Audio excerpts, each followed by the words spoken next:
दुधाला किमान 40 रुपये भाव द्या या मागणीसाठी सांगली स्टेशन चौकात दुग्धाभिषेक आंदोलन। दुधाला किमान 40 रुपये भाव मिळावा या मागणीसाठी राज्यभर दूध उत्पादक संघर्ष समितीच्या वतीने विधान भवनाच्या पोस्टरला दुग्धाभिषेक करून आंदोलन करण्यात आले। सातत्याने तोटा सहन करावा लागल्याने दूध उत्पादकांमध्ये तीव्र नाराजी असून राज्यात या नाराजीचा उद्रेक आंदोलनाच्या निमित्ताने पुढे येत आहे।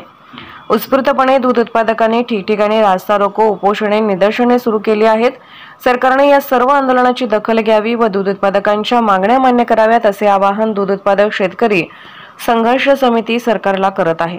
दूध उत्पादकांच्या विविध मागण्यांकडे राज्य सरकारचे लक्ष वेधण्यासाठी दिनांक 28 जून पासून राज्यात अधिक संघटितपणे आंदोलन सुरू आहे।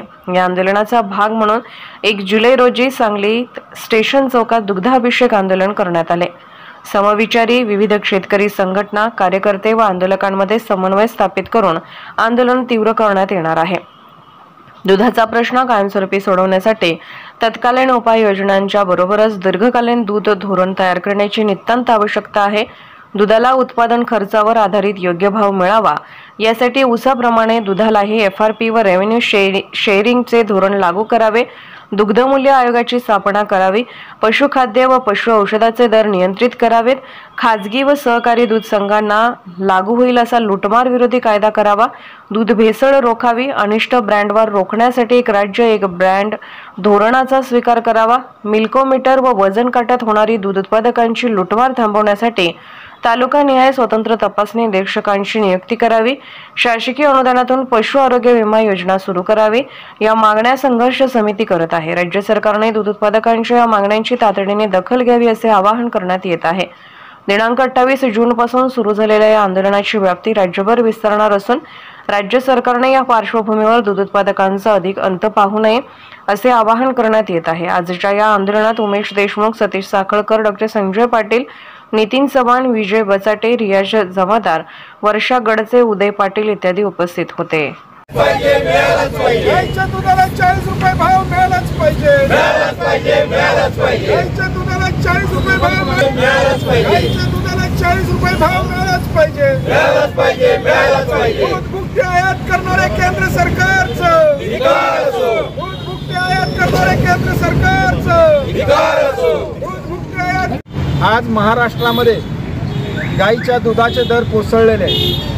साधारणतः 22 ते 27 रुपयेपर्यंत या महाराष्ट्रातील सर्व दूध संस्था आणि सहकारी दूध संस्था ह्या दर द्यायला लागलेल्या आहेत। महाराष्ट्र सरकारनं खरं तर 34 रुपयाच्या खाली कुठल्याही दूध संस्थेनं दर द्यायचा नाही हे परिपत्रक काढून सुद्धा महाराष्ट्रातील एकही दूध संस्था त्याची अंमलबजावणी करताना दिसत नाही आणि महाराष्ट्र सरकार कुठलीही कारवाई करायला तयार नाही।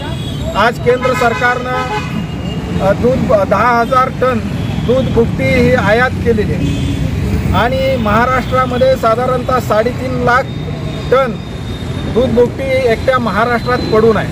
असं असताना महाराष्ट्र सरकार या दूध भुकटीला निर्यातीला कुठल्याही प्रकारचं प्रोत्साहन न देता बाहेरचीच आयात जर करत असेल तर शेतकऱ्यांच्या दुधाला भाव कसा मिळणार हा खरा शेतकऱ्यांच्या समोरचा प्रश्न आहे। त्यामुळं या सरकारनं जे काय अंमलबजावणी करून 34 रुपयेपेक्षा आज जर पाहिलं तर उत्पादन खर्च पाहता 40 रुपये दर दिला पाहिजे आणि तशा प्रकारचे आदेश या महाराष्ट्रातील दूध संस्थांना द्यावेत अशा प्रकारची मागणी आम्ही आज या ठिकाणी करतो आहोत।